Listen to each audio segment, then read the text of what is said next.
both have pieces taken off, and he does the cooking, and then they both do the eating. Oh, progressive. Because it's so frustrating being out here and waiting to be told you can act. I had a slump when I got too much looking into the analytics of things. And what got me back into it was... And then she comes home and the partner has his ear on a plate, like all ready for her, you know? That you are an Ubermensch.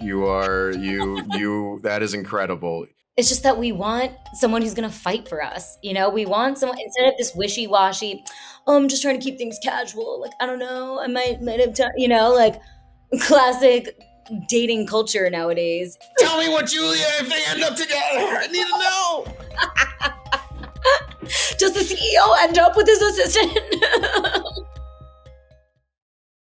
Hey everyone, Mark from the future here. We have a quick announcement before we get into the show. Our guest this week, Ardenn, has a quick announcement for a fundraiser she's doing for one of the projects she mentions in this episode. Artie, take it away. Hey, so as I mentioned in the podcast, I'm an indie filmmaker and I'm currently fundraising for my next project, Treat, the short film. It's a stylized horror short that's bright colors but dark themes. And we're really excited to get that ball rolling and raise some funds. So we are throwing a party this Saturday, May 9th in Culver City. If you're a Los Angeles local, please join. And if not, and you still want to support our movie making dreams, please check out our Indiegogo and pledge and join Team Treat. Thanks so much. Thanks, Ardenn. Now, without further ado, on to this episode of Off the Mark.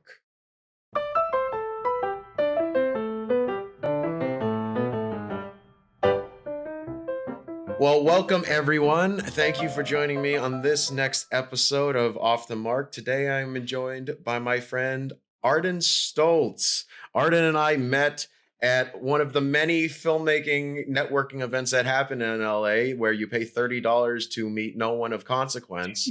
But this one networking event actually was worth it because I actually made some friends who are actually good people that I want to collaborate with. Henceforth, we're talking right now. So Ardenn, why don't you tell a little bit about yourself and what you do?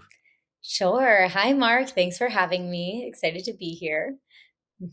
I am a filmmaker, so I was at the filmmaker networking event because I was working on a project with a friend that I produced and cast. Oh, actually, I just cast that one, but we produce other things together and we write together. So I'm a writer, producer, actor, and sometimes I cast. And audiobook narrator and voice actor. Yeah. Yes, yeah, that's what I've been seeing a lot of lately. I've been seeing a lot of your TikToks of you in the recording booth, which I wish I had because the seventh fire engine of the day just passed by my window. But yeah, no, you're big into book talk. And we were just talking right before we started recording. Your setup is quite something. Yeah, it's funny. It's just like strewn together, and like fire trucks are not. I am not safe from the fire trucks. It sounds to an extent, you know. It takes care of some. I mean, it's not even against my dog barking. You know, it's not the most setup. Like I said, it's a bit jerry rigged with duct tape and paddings and blankets and all that thrown together, but it works. You know, it does the job. Yeah, no, I did had to do the same thing once for one job at my old apartment. I needed to record the intro for a podcast my consulting company I was producing for. So the way I do it, I went into my bathroom. It's the only room in the house that had, was furthest away from the street and had no windows. So, and I threw my comforter over my head with my laptop in front of me and my Yeti. Yeah. And yeah, and underneath that blanket, I was like 90 degrees. I just had to take breaks. I go from radio persona. So welcome. This is, oh my gosh, give me a second. Like just throw it off, taking some water. Okay, back in the radio persona. You are listening now to this podcast. So So funny. yeah, And I relate to the DIY we must all go through as artists in LA. exactly. I've been there. Trust me. Before that, I was in my tiny other closet, sweating my ass off. And I've definitely pulled the blanket move too. I got an audition when I was on vacation recently, and it was the same thing. I was with the comforter under the thing, just in the closet of the hotel room, like trying to make the best of it. But also, funny story is that I saw a video once of Anna Kendrick in COVID. I think Hmm. it was. She recorded it voiceover for an entire movie under blankets in her house. So Wait, really? yeah. So you know what? Like you could that's good and I have a friend who did she was a series regular for a Nickelodeon show and she was in her like closet, with like just clothes, not even sound treated. So I mean, as long as you if you live in a quiet area and it's soundproofed enough and you have good engineers, you can make magic happen. Hey, if it's good enough for Anna Kendrick and Trolls 2, Yeah. it's good enough for us. No, it's crazy that you bring up also the Nickelodeon thing. Like we're one of the things I like talking about whenever I get the chance with people in the pod and just in real life in general, how technology's evolved to the point where anyone can make these films and media that you used to have a big studio behind you for. And now, like, the setup you have is the same setup the star of Pitch Perfect has to make animated movies. It's we're living in crazy times. Exactly. Well, the funny thing is, like, you can do it. It's the matter of comfortability. It's like, okay, for these books, I'm in there for, sometimes 8 hours. Like, do I wanna be hunched in a closet underneath a blanket for 8 hours? Like, no. I surely don't. But can you do that? Yes. So, okay, when you're recording these audiobooks, are you using the physical book or do you have like a Kindle in front of you? I have a Kindle and an iPad, so I mostly use my iPad. Okay. I just got a Kindle recently. I was an anti-Kindle girly because I love my physical paper. I have my iPad, but I've been converted, and I now actually, it's funny you asked. Today is the first day I've used a Kindle for a book I'm narrating, because I Oh, really? to annotate a lot. So my iPad, I have like a special app and I annotate pretty detailed, but Hmm. this book was already marked up. And so I didn't have to do tons of that. So I was able to read on my Kindle and my eyes were hurting because I read literally all day today. It's like, oh, great, the Kindle. Yeah. And it's been fun. And also today I was able to read from a physical book because again, the author had marked it up already for me. And then I Okay. cracked out a pencil and I was like, okay, I'll just write down whatever I need to because it hurts your eyes so much to be on the iPad for hours and hours and hours reading. Yeah. But usually I'm recording off of 99% of the time up until today. I've been and that was just for prepping. When I'm recording, I'm usually on the iPad. Um, yeah. Okay. Yeah. No, I ask because, well, I personally never made the switch over to Kindle because it's another expense, which I mean, you probably save money in the long run, especially with all the physical books I buy. Um, but yeah, it's the expense and the fact that it's blue light, so I read a lot sometimes to go to bed if I'm feeling restless. So I figured it'd keep me up. Um, Plus, own all the books, like the UI, like the fonts, aren't they all the same, regardless of the book, or is it actually I'm PDFs not if you exactly each sure because individual this is the unit only the page? second book I've seen on Kindle now, and it does look a little different. Okay. This book happens to have really small font, which is driving me a little nuts because 'cause I'm like this as I'm reading it in Yeah. any format, in any way I've gotten it, I'm like this. Um, so I think I'm not sure because the font like that isn't like that in the other book, so it makes me think maybe they're not all the same. Um, Hmm. but I think the good thing about the Kindle, speaking of blue light, is that I don't think it does have that blue light the same way that the iPad does. Oh, And okay. that's why I purposely did it because last night my eyes were, like, straining with the light of the iPad, and then I purposely did the Kindle because it is nicer on the eyes. Okay. Yeah. Well, then you might have convinced me to get a Kindle Yeah. then. I hopefully, if you have an Amazon affiliate link, be sure to send that to Yeah, me right. after I the wish. recording. I'll make sure I'll make sure to send you a couple bucks. That'd be a good one to But have. but that's the other thing I was going to ask about. Like, I figured it'd be easier to use like a flat screen on for those reading things, because if you're, I mean, reading, I remember growing up, reading in bed or just reading in general, like really old book when the binding's really thick.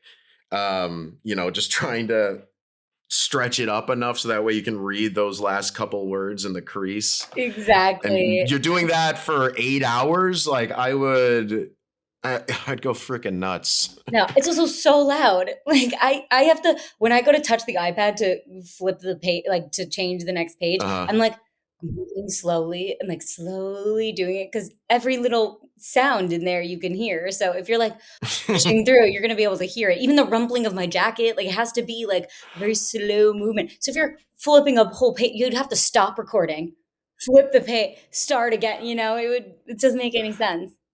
I wouldn't even think about that. Yeah, that would be insane. That would be like so not only are you trying to be in character, not only are you trying to like logistically move everything and like handle being in an 80-degree closet, but at the same time you're also trying to like not make too much noise. Exactly. I learned a little trick recently where you put a pillow in front of your stomach for your little like stomach Okay. rumbles because your stomach makes so much noise. You don't realize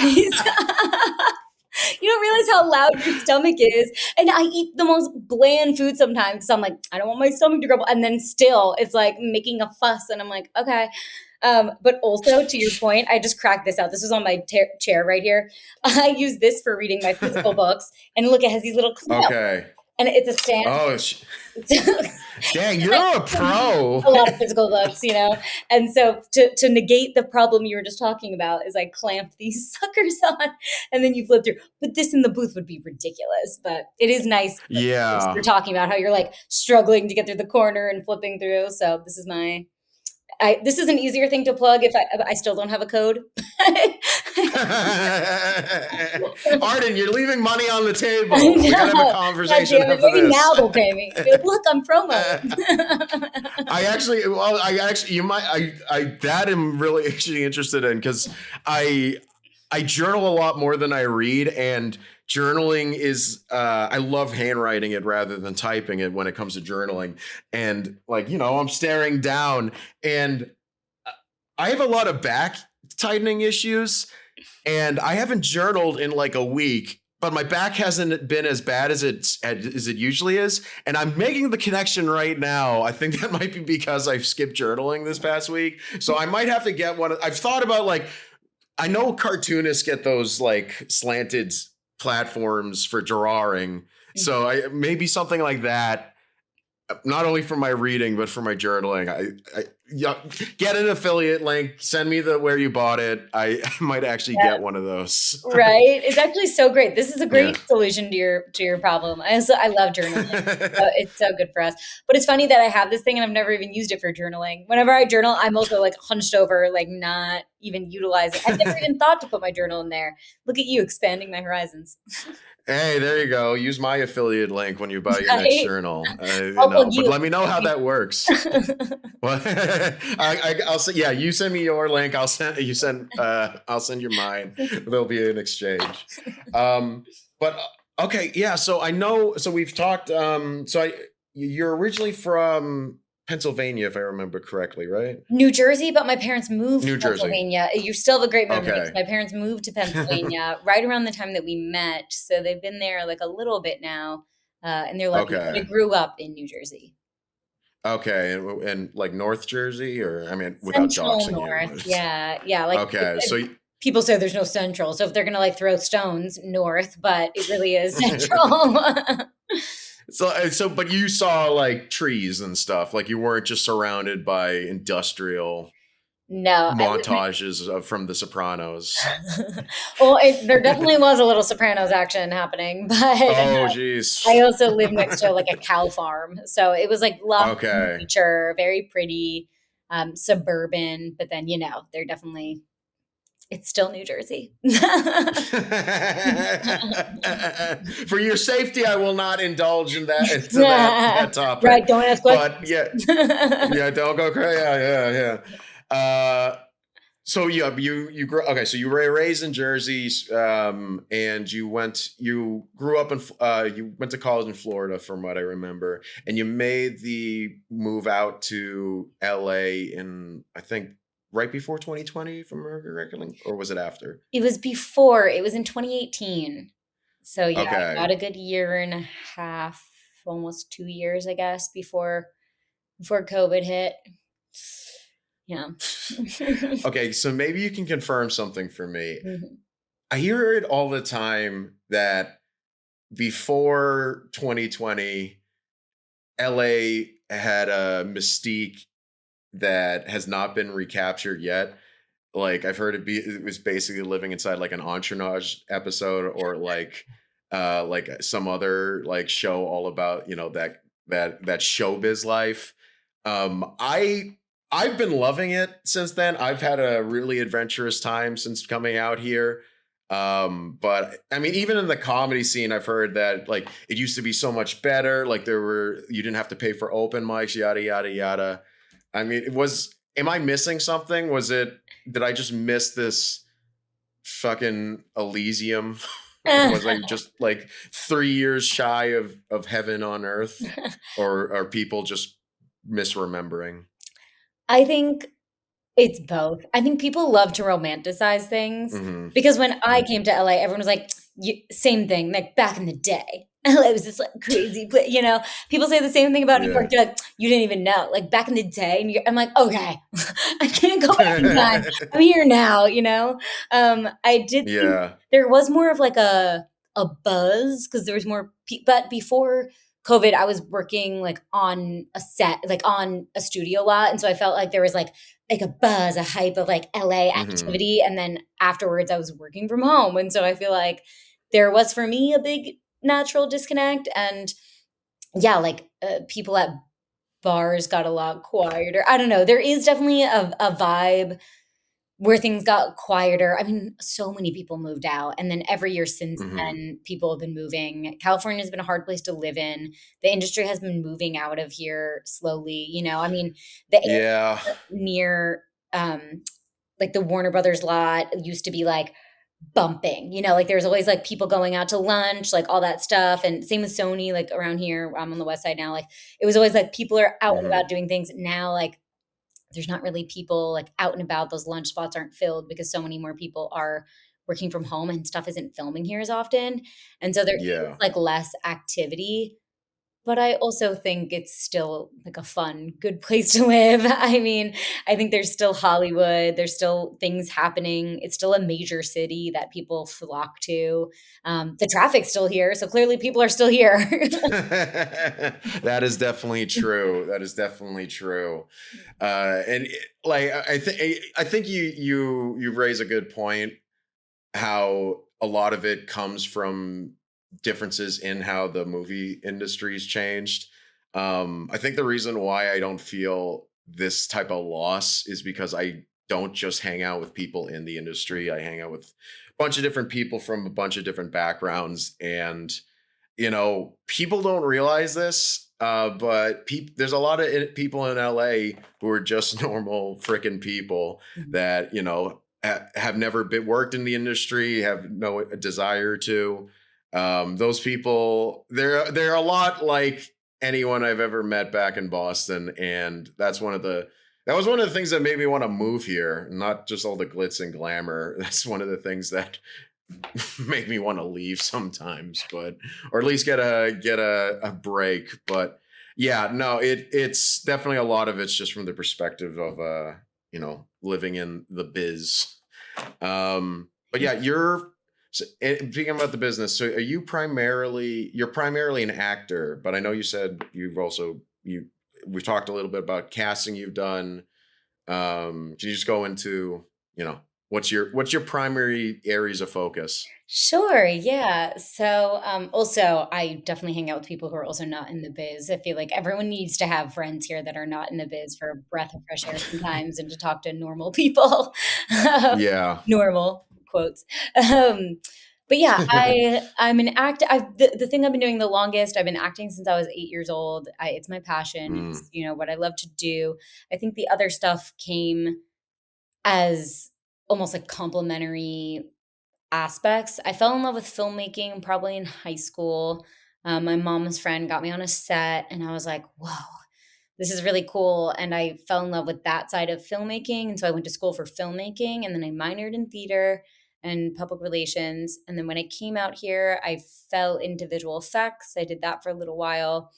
And then I started writing I mean, I've always dabbled in writing because I had to in film school and stuff. mhm. But I really started taking it seriously like a few years ago, and really so I could act. Like I did it so I can act in my own stuff, which is Yep. a lot of filmmakers, a lot of actors write so that they can cast themselves, like, and the casting I Yep. like, cast myself and like I cast other people. I have not cast a project I've not been in, all these things that are oh, that's not true, actually, that's not true. I've cast things that I haven't been in, but, maybe 9.9% of the are things that I cast myself, because they're complementary because it's so frustrating being out here and waiting to be told you can act, waiting Yeah. to be put on a set, it's really frustrating and the opportunities are really hard to get and they're far and few between. And we love that feeling. We want to be on set. We want to be acting. We came out here to act. And so, yes, class is fun, but you want to be on set. And there's the only way to get good at you can get amazing in class. The only way to get better being on set, lights shining in your face, they're blinding, everyone's staring at you. You have to cry over and over again 8 times in a row, but you have to not cry and then go to crying, and then reset. And then people are like Yep. eating Cheetos next to you and they're talking about what they want for lunch. And you're like, I mean, emotional breakdown. It's like it's really hard. And that's only something Yep. you can learn from doing it over and over again. Yep. So how are you going to get on set in and so that's why I really started writing is that I can be on set more. And so Mhm. it's been a journey and it's been really fun. And I've made friends with people who write and they put me in their projects.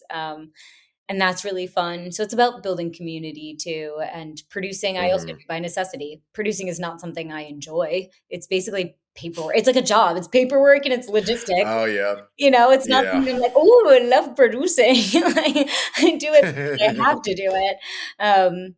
But I mean, obviously, I love being a part of something I do love is being a part of the process. So I found myself on sets as an actor, sometimes wanting to have more of a say. Like I have opinions and I want them to be heard, but as an actor, you're kind of told not to share your opinions. Like your opinion doesn't matter. Yeah. And so something I want to be able to contribute to a set. And so something I find value in as a producer is not budget sheets and location scouting and all that jazz. But I mean, I actually do find that part fun. Not the budget sheets, but getting to have a say in what you're making. Yeah. Yeah. Yeah, and that I think that's the how it's been for a minute. I remember seeing an interview from Jason Alexander, George Costanza from Seinfeld. Did you ever watch Seinfeld? Yeah. Okay, Yeah. so you know who I'm talking Yeah. about. Yeah. Yeah. Yeah, he was talking about how like the actors, like the acting careers of his generation and prior are no longer what's gonna be for people from that point on, from like the 90s to 2000s till now. You got to be both the producer, the director. You got to be producing your own stuff. You can't just be waiting around for somebody to discover you as, as the stereotypical path to success that, when you go into this field. I think it's like, if you're not taking that extra step to actually do your own stuff and do your own projects, I think that's a sign that you shouldn't be here. Or you're going to be, destined to a very long existence of, doing open mics and just not doing, just doing stuff, but never really getting anywhere with it. you know? Yeah, it's so competitive. It's just so competitive that if you don't have a body of work to show, you're not going to be, it's harder to get in those rooms, you know? Back in their Yeah. day, they were cranking out probably like 300 pilots a pilot season, you know, in the 90s. And nowadays they greenlit 20. How Yeah. I you're didn't know it was that many. 300? I mean, just like 10, 15 years ago, it was in the 200s. So if we're talking Wow. 90s, like, because even since streaming came out, since network television got, chopped down so much, I'm just guessing. I don't know these numbers. I've heard the 200 number from like 10, 15 years Mm, ago. So if I had to okay. guess and say, not, I'm just guessing that I would say it's in the 300s, but I think that's a fair guess. I mean, we should do a little digging. No one hold me to this. But I have heard the 200 number from pretty recently, and that this past year, they greenlit like less than 25 pilots. And so, I had gone out for a series regular like 2 years ago, and she wasn't even like a big character. She was like a smaller series regular. And my manager was like, is she competitive? Like, what are we doing here? And they're like, oh, yeah, she made it like through all these rounds. She made it far. But then what's her name came in, didn't even have to audition, took the part because nothing's being made now. So all these Hmm. B, C list actors who would never have taken that small of a role before are now taking those roles because nothing's being made and they have mortgages and families too. Like Mm, they have to support themselves and they were used to supporting themselves as actors. And so they're taking roles they wouldn't take. And now it's making it impossible for the actors who don't have tons of credits to get those roles. And so he's right. Like if you're not making your own content, you're kind of just waiting around to be picked, and there's thousands of people also waiting around to be picked. And so hmm. it's hard. And like people say, "Oh, just take your iPhone, go film something. It's so easy." Which like yes is so great in theory, but also that's not the stuff they're looking for when they're talking about like competitive content. And it's really frustrating because yes, you can go and do that. And you hear of the unicorns and you're like, well, that person filmed Tangerine on an iPhone and they got a blah, blah, blah. It's like, yes, people can create amazing things with not a lot of stuff. But 99% of the time, a short film shot on an iPhone is not making it into festivals. And if it's not making it into festivals, it's not being seen. Or if it's not Hmm. quality enough to be on your reel, it's not being seen.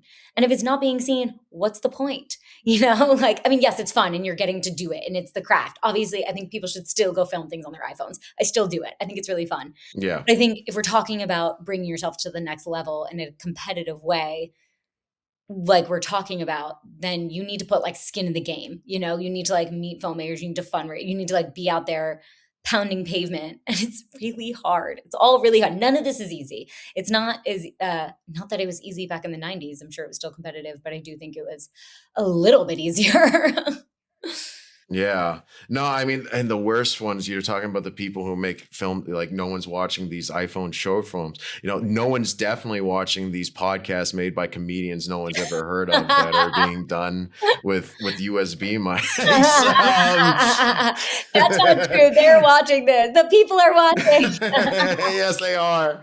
No, but it's like I totally get what you're saying. Like it's all about audience. And I mean, on a more serious note, what I've had, like, I've gotten great support from people from the podcast. Of course, it isn't like charting #1 on Spotify or anything, but just people reaching out to me and telling me how much they've loved it, and me watching my own work. It's been really good. But I had a slump, just when I got too much looking into the analytics of things. And what got me back into it was recording this episode I didn't want to record with a buddy or two buddies of mine a couple weeks ago. And just, it reminded me the reason why I love this thing is just doing it specifically, especially for like just the connection of it. And that's the thing in this city, like regardless of whatever art form you're in, you got to be doing it because you love it, not because you're trying to get somewhere with it. Because if you're one of those people who are doing it to get famous, like I can't, I hope you have good insurance because rehab's expensive. Because because you got to be doing, the only way can finish this marathon is if you're loving it. And hopefully I love this enough to keep doing it. I mean, I'm definitely enjoying this conversation so far, and having that conversation has really invigorated me. So, but anyway, enough talk about me. You're here, but yeah, No, I mean, talking I like about hearing about projects. you, and this is so. Oh, thank you. And people can tell when you're loving what you do, and that makes a big difference too. Like people can tell when people are just doing something. Like you're saying, to like try and get famous. It's like those people do not survive out here because Yeah. if you don't love it, it's even when I was a kid, I had an agent, my first agent audition when I was a child. Oh, wow. He was like, if you could do anything else, you should. Not because you're not talented, but because this career path is really hard. And it's so true. Like if I didn't love this, if I didn't like blood, sweat, and tears love this so much, I could do something with a stable job. I would do something with health insurance, like which I do just so I can do this. Like it's so hard. But people can tell when you love what you're doing, especially in a podcast. Like if you don't have passion behind it, people can tell, and you love what you're doing, and that pays off. And making connections, like you're saying, like people giving you good feedback and people supporting you, and like you're doing all the right things. And that's how no one who has the best podcast, the best anything did it like overnight like that. They didn't just wake Right. up and call your daddy, like it took Yeah. a lot of time, passion, energy, support. It's not an easy ride, but Yeah. and we just hope one day we can get paid to do it. That's the dream. Yeah. That is the goal. Yeah, yeah. Well, speaking about projects we're working on and building our portfolios up, you have a couple films that are running the film circuit right now. So I want to give some plugs to that. The first one I've been dying to talk about, pun somewhat intended. I don't know if that landed properly, but I remember you telling me about it last time we hung out. And I remember being very disturbed. And I am looking at the promotional flyer you made for it, and I am even more disturbed. So, can you please tell us what Consumed by You is about without breaking NDA? I know you guys are doing the festival circuit, so you guys got to keep some things under wraps. But yeah, what the fuck's going on with this? That's so funny. I'm going to edit this flyer into the show too, so everyone's going to know exactly why I'm disturbed right now. It's a disturbing flyer. Okay, It's a disturbing concept, honestly. It's so funny. I love that it stayed with you. I think that's a good thing about disturbing content, that it does stick in your brain, So yeah, it's also no credit for the poster. I did not make that poster. It is a good one. I can't remember if either Ethan made that or the director's aunt. They're both graphic designers and they both did stuff for this project. I forget who did that poster, but yes, Consumed by You. So the premise is these couple, and they're so in love and so obsessed with each other that they start to eat each other. Oh, I thought it was just a one-way street. So it is It's both ways. But they both Progressive. have pieces taken off, and he does the cooking, and then they both do the eating. Oh, okay. So, that's still pretty progressive. I thought you were just the person getting eaten. But no, it's oh, okay. And then he's like, you know what? This is sexist, so I'll chop off He's like, my. Is that literally how it goes? I mean, it's very short, so it doesn't have like tons of dialogue explaining like the progression of Okay. how it turns into each person. But you do just, I think the first time that it's him, she comes home, a hard day at work, because her boss is like, got to stop coming into work maimed and handicapped. She's like, what? How dare you? So it's a comedy too. It's like a dark comedy, because The Office. Oh, okay. Yeah, it's like a satirical dark comedy. And then she comes home, and the partner has his ear on a plate, like all ready for her, So, oh, honey, this is just what I wanted. You knew what was going to cheer me up. You're so sweet. So yeah, it's really great. I had such a great time doing it. It looks beautiful, I think. And it got into Beverly Hills Film Festival, which is so exciting. Yay! So it will be premiering. It's a worldwide premiere on April 18th at the Beverly Hills Film Festival, which is so exciting. I can't wait for audiences to see it. We did a cast and crew screening with so a little bit of context. Somebody that I do a lot of projects with is my creative partner, Scott McHenry, and I grew up together in Branchburg, New Jersey, for a long time. And then I came out here. He worked in construction and then for a few years saved money, which was smart money, something in LA nobody has. And then came out to LA and was like, well, I have this money from doing construction. Let's make movies. I'm like, yes, please. And he's a brilliant writer and director. He's so talented. So we've done the next one that we're fundraising for will be our 5th project together. Consumed by You is the Okay. and he's so great. So it's really funny that well, I guess we'll talk about it, but we both wrote cannibal projects and didn't talk about it. It was just kind of a coincidence. And so we're both pretty and they're both like a bit of dark satire. So I'd hope so. I hope it's satire and not like documentary. Wait, can you imagine? Yeah, well, yeah, I was, because I don't know if you remember this, but when we met at a taco stand, and you started telling me about the plot of this film, and then I told you I'm very concerned that you asked me to come here for dinner. Right? You imagine? Like I'm still eating my carne asada. I don't know if I can finish. I just got, and then you said something about how my fingers look tasty. I just got the gnarliest image of, like, you know how the Al Pastor, how it has like the stacks of the meat on the yes. Okay, imagine, but that's like a leg. Yeah, no, I can imagine it. I think it is a leg. I think it's supposed to be a cow leg, but I could easily see it as a human leg. Or oh my god! Okay,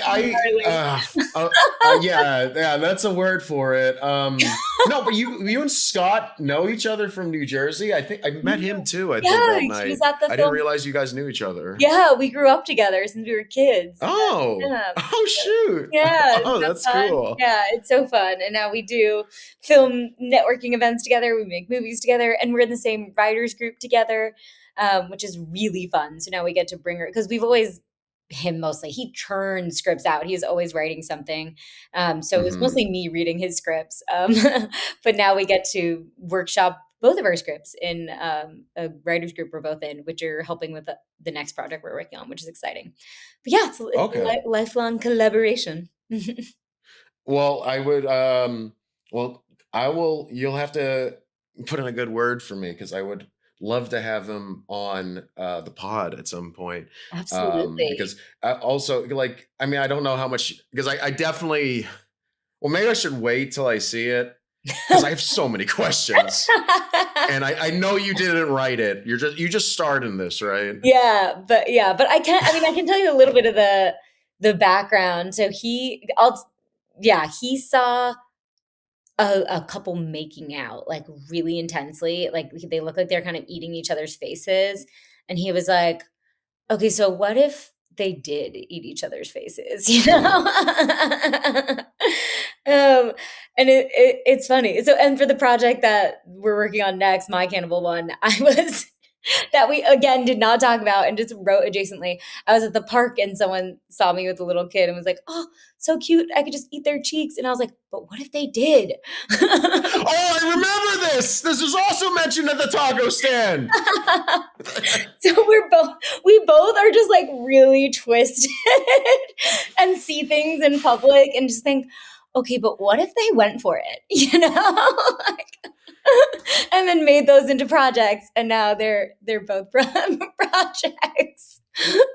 You know, I have a feeling, you know, if the world goes to shit, you and Scott are gonna do fine. If the food supply runs out, you guys are gonna thrive in the Mad Max world. I would definitely thrive. We would definitely thrive in the Mad Max world. I would dress up like crazy. I would definitely make my laugh even crazier. Maybe decorate a sling blade. Who knows? I would definitely apocalypse it up. Yeah, I mean, like you already have, some of the cosplays from Romantasy. So true. Mad Max, one of those. I think that'd be really cool. You should turn that into a short. Like, cannibal Romantasy. I don't know. There's something there. There's something there. It's happening. The gears are churning. It's happening. If anything, okay, just the costumes. So speaking about the other, oh no, okay, oh no, what? Well, okay, I forgot about the whole thing about what if you could eat a kid's face thing, and I just pulled up the Treat the movie, and on Treat the movie there's a grid post of tired parents need a nanny. Hassle-free childcare. It's a flyer. And yeah, so I assume. So yeah, no, that sigh was because I made the connection of that. So okay. I hope you're not feeling judged by this. I'm just no. I fully accept the judgment for this project. I know judgment will be coming my way. Just to let you know, I do have my own cannibal project. You do? No way! Yes. What's your cannibal project? Okay, so you're in it now. You're in the thrall. You're in the club. I guess I am. I mean, it's an idea for a feature or short I've been thinking about for a while. But basically, it's a comedian who's like a secret cannibal serial killer, kind of like Dexter. Yeah. And yeah, I also want my own dark comedy, but the thing is, it's like it's supposed to be on a commentary how fucked up comedians are. Yeah. And this guy seems to be like the only well-adjusted one in the scene, but secretly, he's got funny. Yeah. We could talk about it. I'm still bare bones, so maybe I should shut up before someone steals my idea. Right, quick. But yeah, well, a good thing. Yeah, well, at least maybe I'll edit this out. It is pre-recorded, but now that I know that you and Scott have so much experience making cannibalistic content, join the cannibal universe. Yeah, we're gonna the CC. That CU Cannibal Universe? No, CCU Cinematic Cannibal Universe. Yes, the CCU. Yes, oh my god, the perfect. CCU. Which is good. Honestly, like there's so much out there. It's not. That's the thing is, but they always stick with you, which is why I think when we go to write, we're like, what's something that it's stuck in your mind? It's stuck in my mind. Also, love that the comedy idea, the comedian. Serial killer is hilarious. Please, let me know about that. I'll read any draft about it. Would love to talk about it. Awesome. It sticks with us. I saw Raw and I couldn't get it out of my head. My mom had asked me 10 times over the course of 2 years if I'd seen it until I actually saw it. And I was like, oh, I really need to see this movie. It really stuck with her. And Bones and All, which I'd seen after thinking of this idea, it stuck with me too. There's so many of these cannibal movies, Sweeney Todd, classic Hansel and Gretel. It's just so many of these stories stick with us for a reason. It's so people love to be disturbed. Honestly, we're all a little fucked up. I mean, that's definitely true. I'm a huge horror audio fan. Speaking about audio and genre, stories, you are a huge audio nut and genre nut yourself. You're probably the most prolific and high profile thing you're doing right now is your audiobooks. You'd say, right? You're blowing up on Book Doc. Thank you so much. Yeah, I appreciate that. I mean, I definitely wouldn't say I'm anything special, but I like what I'm doing and I love the books I'm working on. I am really proud of the work and I have had a lot of success recently and I'm feeling so grateful for it because like you said, I love it. I've always read these books anyway and I love audiobooks. And so to get to work on them has just been, especially romantasy, like you said, the genre I love so specifically, I've just been so blessed with recently that I've gotten a huge amount of those projects and in the world and, big fantasy worlds and just love it so much, and I'm grateful for just. It's so funny because I was so anti social media for so long, until honestly, what was eye opening is I got replaced by an influencer for a SAG feature I had booked, and I remember you telling me this. it was a big blow. Yeah, it was right around the time that we got. Yeah, I think that was like pretty similar timing, and it hurt so bad. And then around the same time, this author I was working with was like, "Oh, well, I'm on Book Talk, and I would love for you to do a reading, but you kind of need a followers before you can do it." Mhm. And I looked into it, and I was like, "Okay, like why not? If I'm losing work because I know it's not the same because I lost that in screen acting and I haven't been doing it for screen acting, Mhm. which is different. But I felt like books and narrating were an easy way to get into it because there's less pressure on like when it's like the regular acting and it's like who you are, it's like your personality, what you're doing. It's a little more judgy, whereas like Book Talk is a lovely community. Everybody's so Mm. nice and supportive, and I'm doing what I already love, and I'm talking about books, which I love, and so I don't have to think about these ideas and I get vulnerable, of course, but it's not as vulnerable, I think, as like going through my day as an actor. um, Uh-huh. yeah, and it's gotten me plenty of work, and I love the books I'm working on. Yeah, I didn't think I'd be grateful for TikTok ever, but I am. So That is insane. So Book Talk, like TikTok's stereotypical culture supposed to be very toxic. So you're saying that Book Talk has been an amazing, like friendly experience? yeah, absolutely. Which is crazy. And I had no idea. I was completely blinded to the world of Book Talk. And I'm sure there are negative people I'm sure there's a toxic side to it. I don't see it. I've been blessed by the TikTok people that the algorithm has blessed me with the nicest, most supportive community. People are so kind, so supportive to each other. I've met great narrators, authors. My book list, my TBR is in the thousands now. And Can you explain? I don't know what that to be is. read, my to be read list. So I keep a list of all Oh, the so books you I want like, to read. Yeah. Like oh, my okay. want to read list, which it's literally over 1,000 now. So I say thousands, that's an exaggeration. It's in the thousand. But it's so crazy. So I haven't seen, and yes, there's some other things that slip into my algorithm, but it's mostly like cooking videos, bakery stuff, like Mhm. babies and animals doing cute things, like there's Yep. zero toxicity in my algorithm. I think the worst it gets is someone giving like a bad book review, but they're usually just trying to be honest about their opinion. And even those I don't even really watch that much because I like to keep things positive. So my algorithm got it down and nothing but rainbows over here. Rainbows and good books. You are an Ubermensch. That is incredible. You making a positive TikTok for you feed, that is my hat literally off to you, my friend. Thank you, thank you, thank you, thank you. The algorithm bestowing me with this. Okay, so your primary field of focus, and would you say your favorite genre is romance? Oh yeah. Oh yeah. Okay.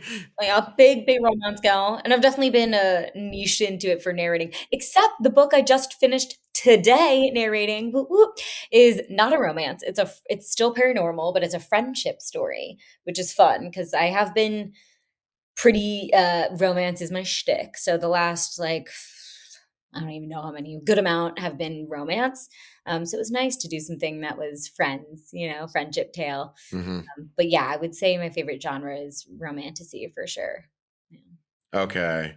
Mhm. Okay. So as an unfeeling toxic man, I am not too well versed in the romance genre. So if I was to break into this genre, how would you suggest getting started? Because okay, first, what I'm trying to get at is like I'm trying to understand, like it kind of amazes me how big the genre is. Because I remember in college for one of my media studies courses, there was an interview of this one professor, and she's a huge, romance fan, and she was showing there's like genres within genres within it, because there's so many different ones. Like, people, like, the interview was like, can you, like, she was asked, ask me anything, ask me what do you want in a story? Dinosaurs. It's like, oh yeah, here's this series by this author. Like, how it seemed, and like, I'm watching yours things, and like there's everything from, vampires to like wizards, the whole romantasy thing. Like, I guess I'm trying to say I'm feeling overwhelmed by the amount. So how does one get into the fantasy? I guess. Can you explain the phenomenon to me? It is so overwhelming. It's so overwhelming. There, even to me, I learn things new all the time. Like, I just learned there's like something called an omega verse. And I'm like, what? There's more I don't know? Like, how? How is there still things I don't understand? And I'm constantly learning. Yeah, there's like werewolf, there's werewolves, and then there's shifters, and then there's like werewolf shifters. There's like fated mates, but there's twin flames, and there's like soulmate. There's all these different types of bonds, and animals, and creatures, and vampires, and fairies, and it's so overwhelming, honestly. But the running joke slash reality of it is that 98% of the people that are obsessed with this genre get into it through a Sarah J. Maas series, which is like, she's like the queen of the genre. She did A Court of Thorns and Roses, which I don't actually recommend as the entry for a man, because it's very like kind of female romancy, which is why I actually think that it gets a bad rap, because people read that as the first one because it's like a gateway drug, which for the people who love it, love it. It's so good. But I do think there's, for men especially, her other series, Throne of Glass, is a better one to start at, because it's more, it's almost like Game of Thronesy, like there's a lot of Okay. politics behind it. It still has like a Okay. badass warrior, and there's still lots going on, and it's still Sarah J. Maas, but I think that one's a little bit easier to get into for men. Okay. And then Fourth Wing is another big one that is like a starter one that people love and is like a craze. Um, Again, I feel like it could be, the thing is, that's why it's very female leaning, because it's like strong female characters, but Right. it's so much more than that too, like it's such big world building, and it's so incredibly impressive. But I think it's hard for men to get into, because men are not typically are used to following male leads, which is why it was so refreshing for women, and why I think it's such a craze, is because we want strong female characters, because it's so hard. Growing up, there wasn't that many, and the ones that there were, we all loved. And now these women, a lot of them in these stories, take control of their fates, and I think it's really therapeutic, especially for women who have been through, hard, oppressing things in their lives, trauma. Like the last two books I've narrated deal a lot with like having to cope with trauma and how you overcome that. And so, yes, there's like fairies and powers, but it also is very relatable on a human level. And I think fantasy in general uses fantastical elements, but at the end of the day, it's the human experience. And that's what makes it so fantastic. Like, I think a series that I'm really into right now that is not romantasy, but I know is more popular for men, is Red Rising. I don't know if you've gotten into that series. No. It's amazing. You should definitely read them. It's incredible.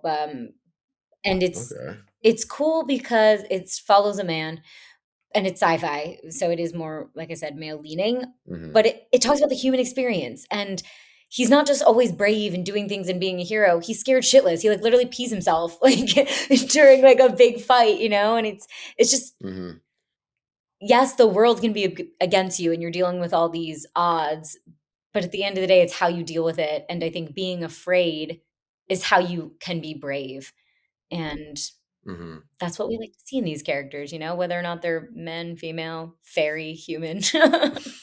Yeah.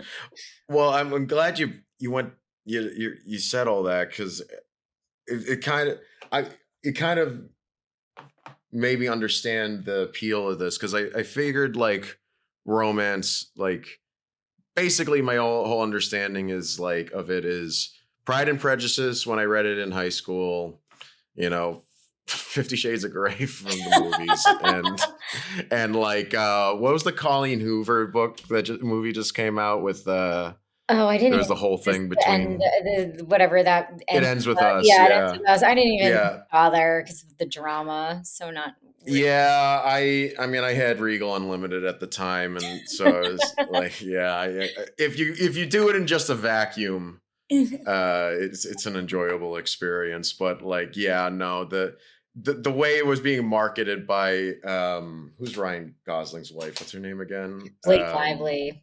Blake Lively. The way she was advertising a movie about domestic abuse with trying to make it like a fun girls' night out thing. It was kind of not the best messaging, but No. but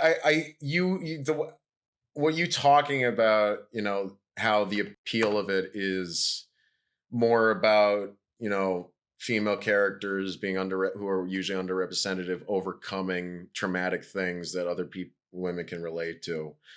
That makes a lot more sense to me in, the appeal of it, because I figure it was always just, like classic, Mr. Percy or whatever that is from Pride and Prejudice. Like it's like love triangle or like or just like resistant lovers type, cliches over and over. But I guess it sounds like it's in addition to, getting that relationship in the end, it's still being able to be independent and not be defined by it. Am I hitting it on the head? Absolutely. And like to your Okay. Pride and Prejudice point, like a big reason that was popular, and I love Pride and Prejudice, is because she was very anti-marriage, anti-dependency on a man, and then ends up finding this man anyway, who's so great, Mr. Darcy. And Yes, Darcy. Yeah. you're so close. You're so close. But I think that is a big theme, and tropes are so real. How you're saying, like, it's so many of the same things you see over and over again. Like the love triangle is in so many of them. Enemies to lovers is in so many of them. The one bed trope, it's there for a reason. It plays its part. But how the author goes about those tropes, like one of the series that I'm listening to right now, if you're writing about the plot and the theme, it sounds just like so many of the other ones, but it's how you write it and the detail and the characters and what they overcome and how it's written that really makes it different and makes it shine. But that's how all things are. I mean, every movie is based off the same 7 stories, they say, right? So it's like, what do you do with those stories? And I think for the romance aspect specifically, especially as a lady who dates in Los Angeles, I think, the characters that are in these big, especially romantasy, the men give the women the attention and commitment that they deserve. It's like they support them. They don't cage them. They just support them. They, that touch her and die is like such a classic trope, but like we want touch her and die. Yeah, that's like a trope, is like touch her and die, which is like hilarious because if somebody actually in real life, you'd be like, okay, chill out, you're being so jealous right now. But in our heart of hearts, like women. I see what you're saying. Like the guy who's dating her, like gets super jealous if anyone threatens her. Yeah, it's basically like a threatening thing. Okay. It's like a possessive thing, which like in reality is like not realistic. But I think it's just that we want someone who's going to fight for us. We want someone instead of this wishy-washy, I'm just trying to keep things casual. Like, I don't know, I might have time, like classic dating culture nowadays. It's the I want you to be my queen of my kingdom and I'm going to give you everything, but not chain you down. You'll be the queen, I'll be your consort, like I'll be your Lady Jessica, you'll be the Leto Atreides. Yeah, exactly. So it's so good. It's the fantasy world that we all want to live in, and the love triangle. Oh no, 2 really hot, super powerful guys fighting over you. Oh my gosh, this is the worst thing ever. Yeah. Oh my god, how is she gonna decide? I don't know. Whoever like does more for like it's and why choose is a big thing too. Like why not both? Like in some of these books. It's great, it's fantasy for a reason, and you get to escape, and it's fun, I love it. Hmm. Well, thank you for illuminating this a bit for me, because it is something I'm trying to understand more. Like I said, part of it, I will admit, is my own selfish purposes. Understand, like, being a guy dating, Mm. single guy dating in Los Angeles. What do women want? But also, how much are you following these vertical dramas that are go popping off right now? Yeah, so I think, like, to your point, they do follow there are a lot of werewolf ones out there and princely whatever. I think they feed into that same, like, indulgence of escapism. Hmm. I have a lot of friends that are it's a booming industry. I mean, it's a Yeah. multi-billion-dollar industry at this point, and so I know that people are making a lot of money doing them. I have a friend who, was in a project that I just did that quit his full-time job, and he's full-time doing vertical shorts, and it's incredible. It's really lucky that you get to act.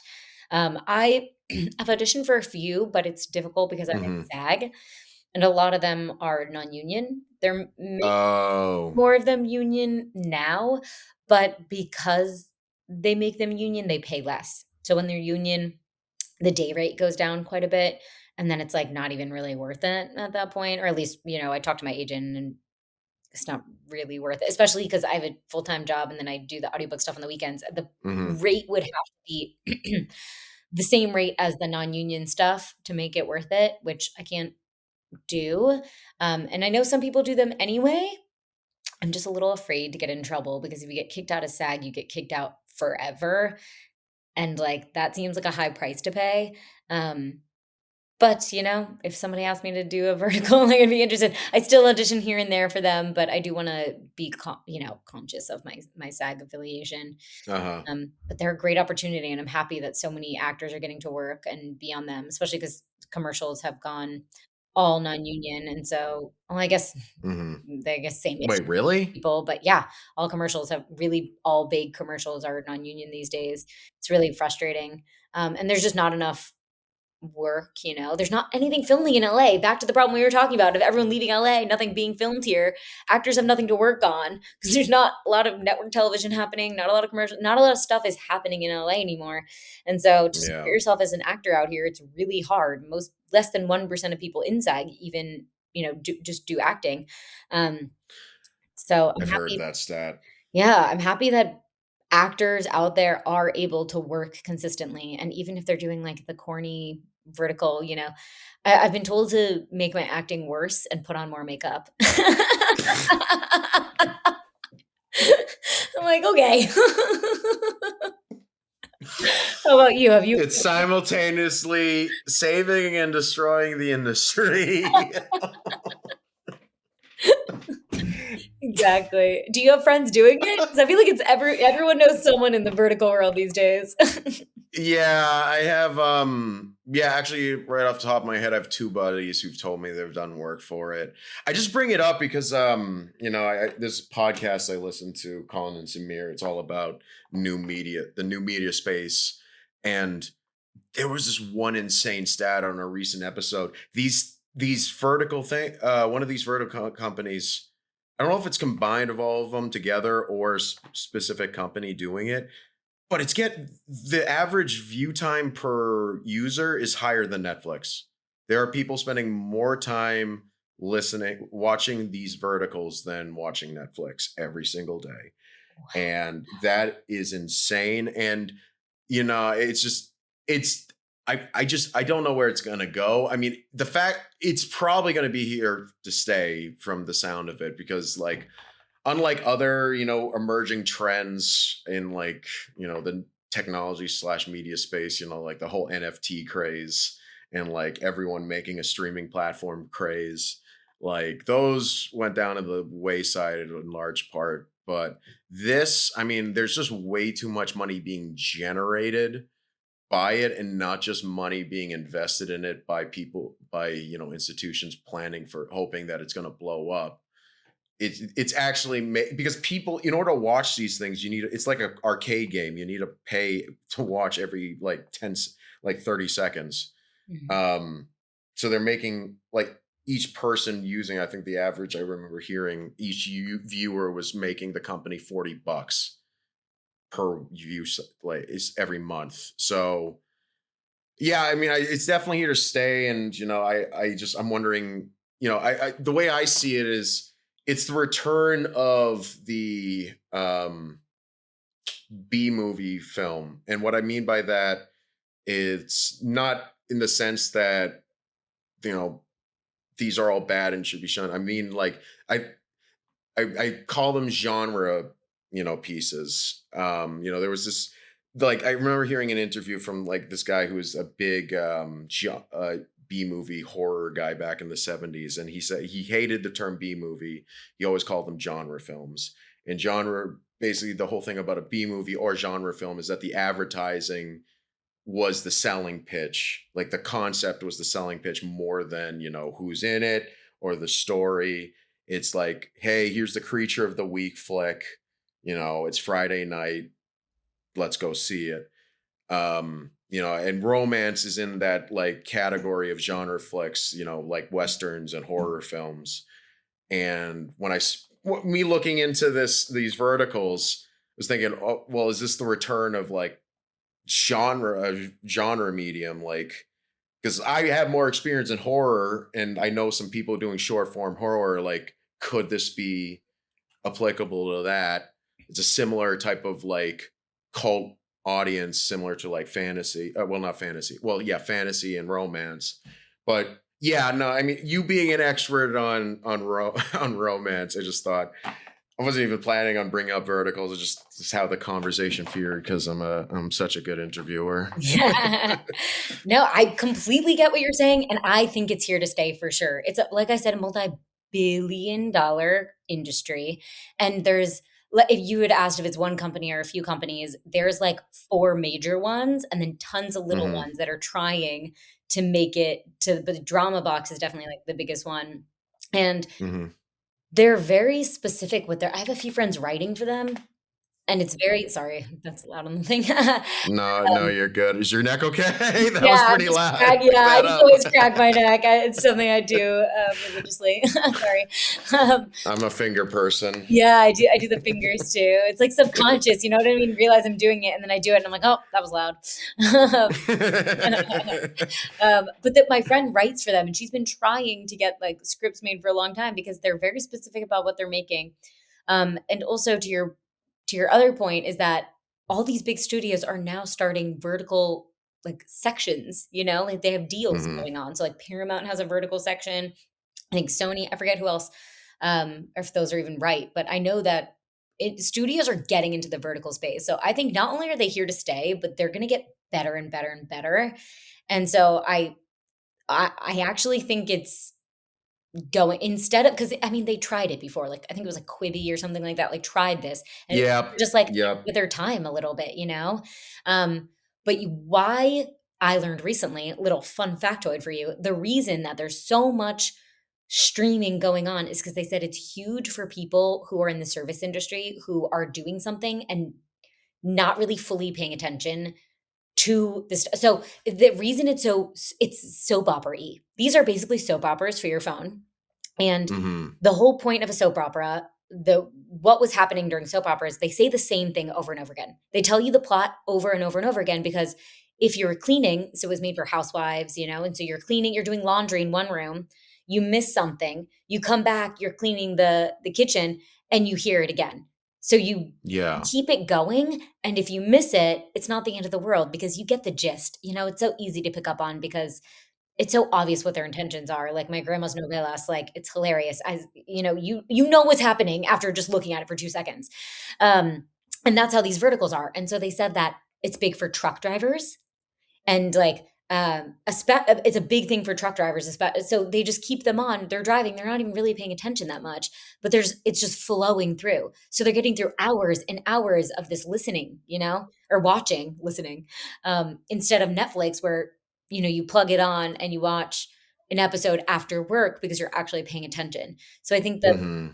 And it's the same with housewives. Like housewives are watching these vertical shorts, the same as they were watching soap operas, because they're cleaning one room, they're with the kid in this room, they're doing whatever, they're running around. And then when they are paying attention, it's corny, it's fun, it's easy to understand. There's hot people. It's digestible, it's fun to look at. You get the point. And that's why it's so commercially successful, is because people are just churning and they're addictive. My friend, she pays for like 4 of these services because you open one, you get so addicted to it, you keep paying for it, and then another one pops up, and you're like, oh, well, now I'm in this other series, and she just pays for all of them. So she's paying like for 10 different subscriptions in a month, and that shit adds up. And so that's why it's such a big money maker. Imagine if Netflix stopped every 5 seconds and was like, pay more, pay more, pay more. Crazy.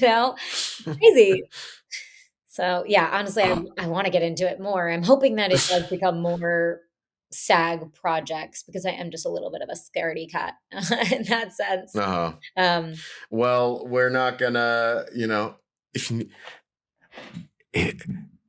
this podcast does not prove that Ardenn has been taking any gigs outside of that SAG approved.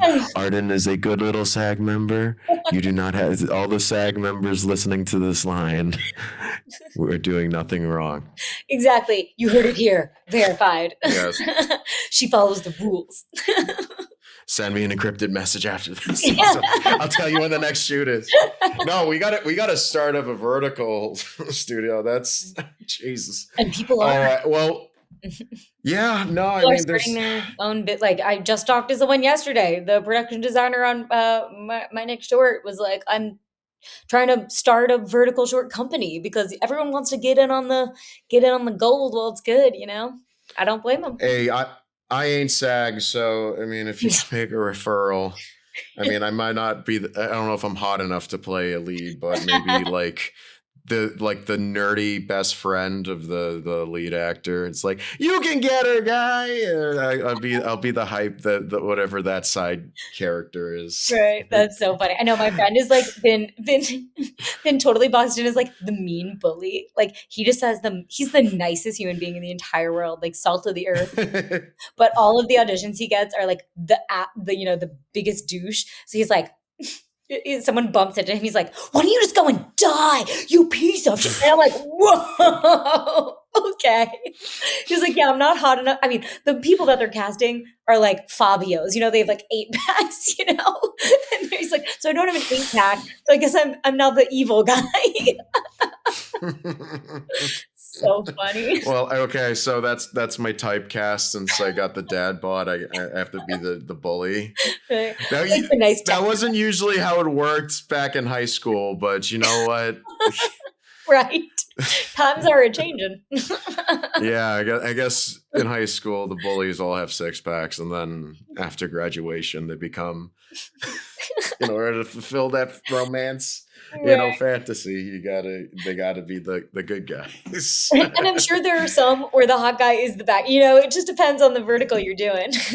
Yeah, those are the ones I'm going to be listening to when I'm driving. The truck drivers are watching this. This makes me so concerned. I was like, oh, I guess I'm staying off the 405 indefinitely. Like, get away from the trucks. Like, they're all watching vertical shorts.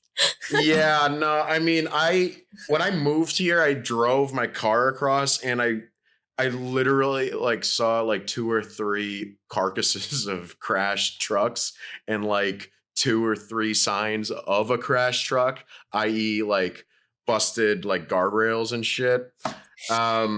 So that was just from sleep deprivation and probably too much amphetamines. I add verticals on that. I don't understand how the economy is functioning right now. Nope. I don't like this might be a psyop. Well, it's messed up. They have to get to like certain places in a certain amount of time, and it's like, well, what if there's a stop, traffic, like it's out of their hands, but they have to get there, so they have to just keep going. They just don't sleep. So yeah, like amphetamines and vertical shorts, like junk food and Red Bull are making them go through the night. Like, oh Jesus. Yeah. If you're a truck driver out there, choose audiobooks. Choose audiobooks yes. or vertical shorts. Yes. Yes, please get the the highest tier Audible or Everand subscription is cheaper than these vertical films That's a as fact. well as amphetamines, because even though the first hit of amphetamines is cheap, it's the recurring, just like the vertical films. Dude, no wonder they're both being used by truck drivers. Right? They're both designed for addicts. They get a fix at the same time. They re-up on their Yeah. bills and take another bill. Tell me what Julia, if they end up together. I need to know. Does the CEO end up with his assistant? I need to know. Did he leave with her husband? She's beating her. I'm a pro, so I just watch the pirated versions on TikTok. Or they show up. I don't look for them, but like anyway, we're that's my algorithm is Warhammer memes and pirated vertical romance. Pirated vertical shorts. That's hilarious. Oh my god. I don't know if I should be like grateful to the algorithm that everyone talks about they're getting ads for the vertical shorts, and I have not seen a single one. And I'm like, honestly, the algorithm just knows me so well. It's all and baby animals. I need to like more baby animals things, or maybe that would make me sad because I miss my dog more. Oh, That's my dog's back in Boston. I miss him horribly. that's hard. No, you know what your dog's like. Yeah. Oh, so cute. What's her name? His name is Frecky. He's turning 9 this year, and Gross. Huskies live on average 10 to 12, so it's been. Oh, damn. I haven't been home. Yeah. Oh, that's yeah. You gotta get home. Gotta go for a nice long visit. Maybe this summer. Yeah.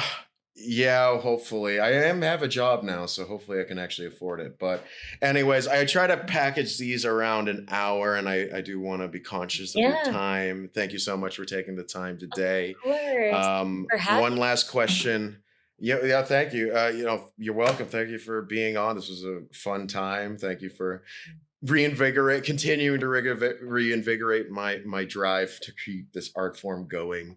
But yeah, I have one more question. So what advice do you have to fellow actors or voice actors, filmmakers, just anyone who wants to get into the mediums that you're working on? What advice do you have for them?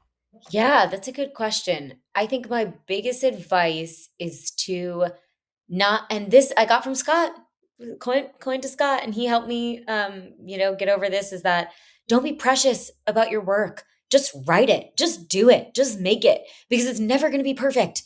It is never going to be what you have in your mind. And everyone, myself included, I was working on a short for years, and I was like, oh, it's just not good enough. I'm not going to show anyone. I was so self-conscious.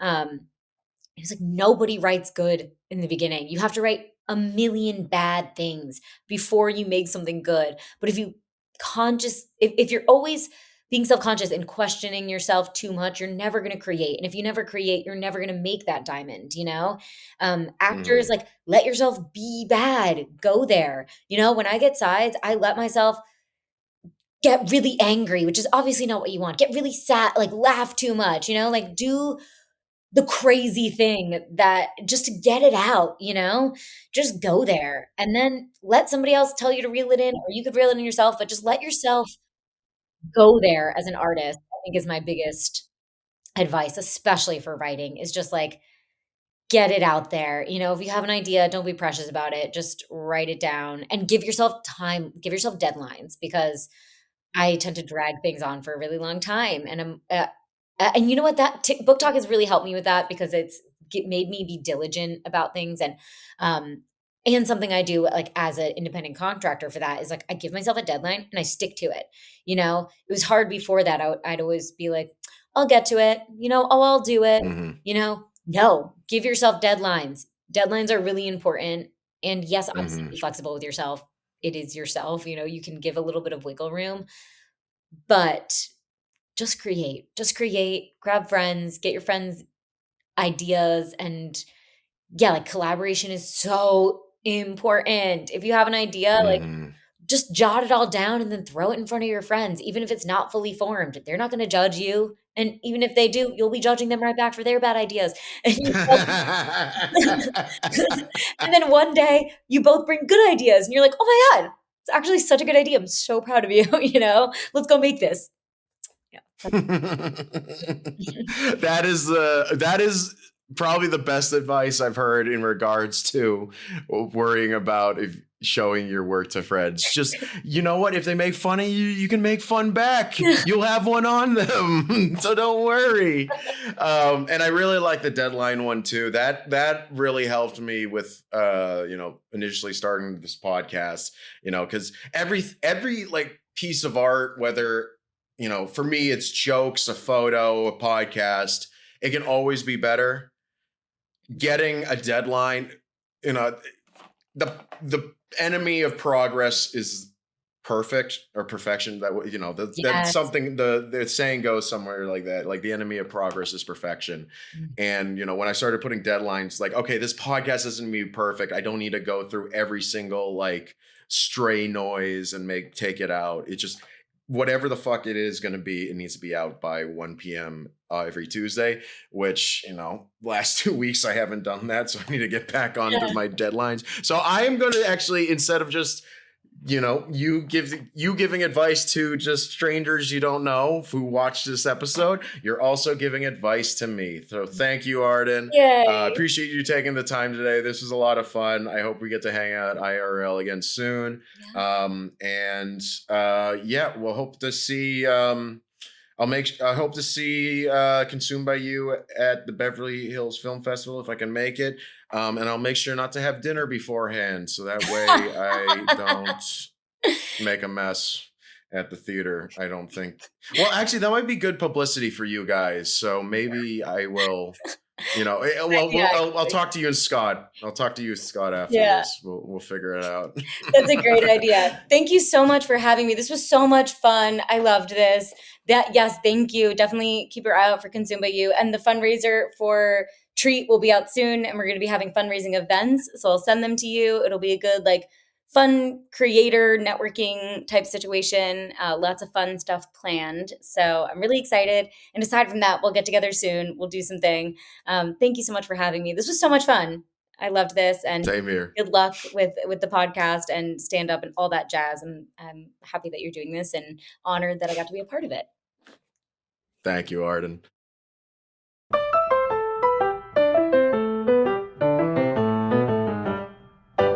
Thank you, everyone, for listening to this episode of Off the Mark. Please follow me on all my socials on Instagram, TikTok. The handle for my TikTok is Marc Tyrrell Comedy, all one word, MarcTyrrell Comedy.